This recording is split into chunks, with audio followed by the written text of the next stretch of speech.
بسم الله الرحمن الرحيم. الله ولي الذين آمنوا يخرجهم من الظلمات إلى النور.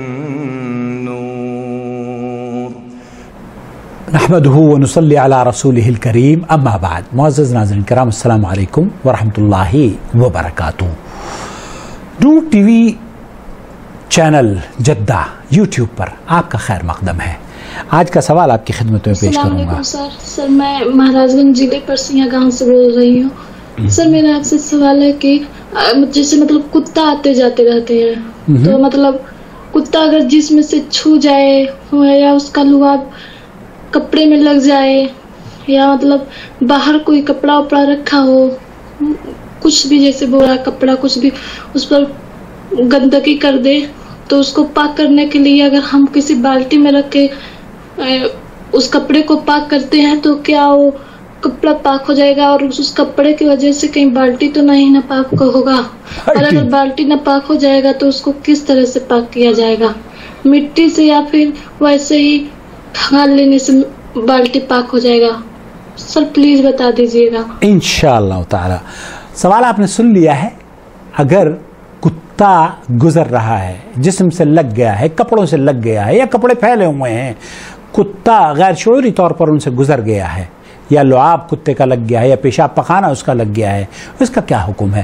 مفتی مملکت سعودی عرب سے یہی سوال پوچھا جا رہا ہے، میں آپ کی خدمت میں پیش کروں گا. يقول كلب المزرعة أجلكم الله عندما أقدم له الطعام قد يلمسني وقد يلمس ملابسي، فهل يجب علي حين ملامسته لملابسي أن أغيرها، وهل يجب علي أن أعيد الوضوء؟ جزاكم الله خيرا.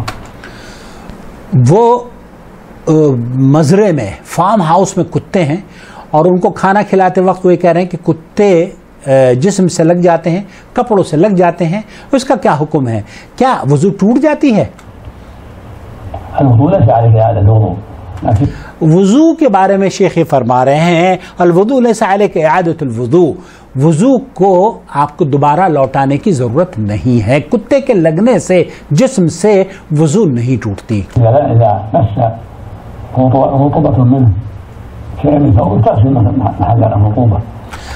البتہ جب کتا جسم سے لگ گیا ہے اور اس کا جسم گیلا ہے، یا رطوبت آپ کے جسم پر لگ گئی ہے، یا اس کا پیشاب یا پخانہ آپ کے جسم پر لگ گیا ہے، تو اس حصے کو جس حصے پر، جس کپڑے کے حصے پر وہ رطوبت یا وہ پیشاب اور اس کی گندگی لگی ہے، لعاب لگی ہے، تو اس حصے کو آپ کو دھونا چاہیے.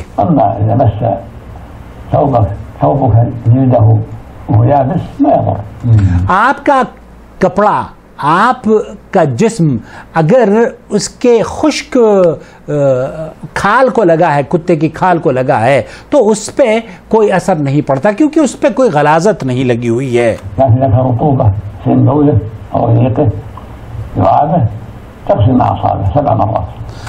شیخ فرما رہے ہیں کہ لیکن اگر رطوبہ ہے اور اس کا لعاب ہے یا گندگی لگی ہوئی ہے، اس کے پیشاب پخانہ ہے، تب آپ اس کے جس حصے کو لگے گا یا جس کپڑے کو لگے گا اس کو آپ 7 مرتبہ دھوئیں گے.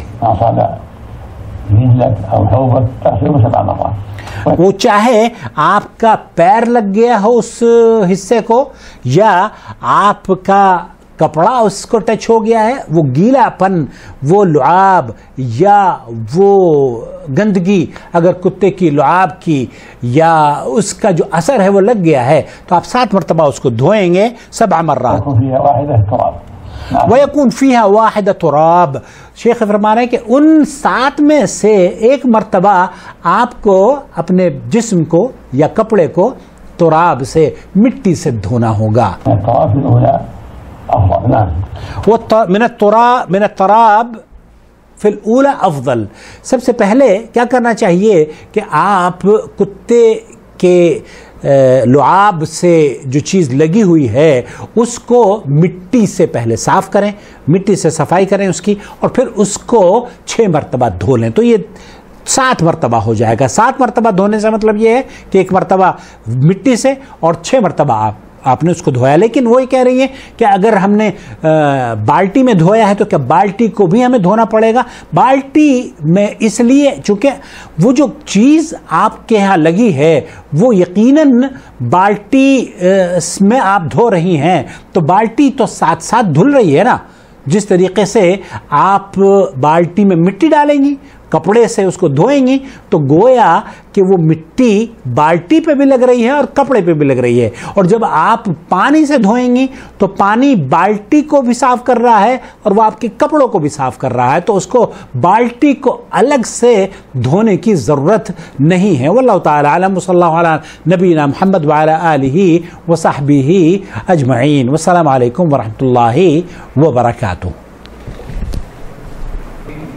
وبشر الذين آمنوا وعملوا الصالحات أن لهم جنات تجري من تحتها الأنهار كلما رزقوا منها من ثمرة رزقا قالوا هذا الذي رزقنا من قبل وأتوا به متشابها ولهم فيها أزواج مطهرة وهم فيها خالدون.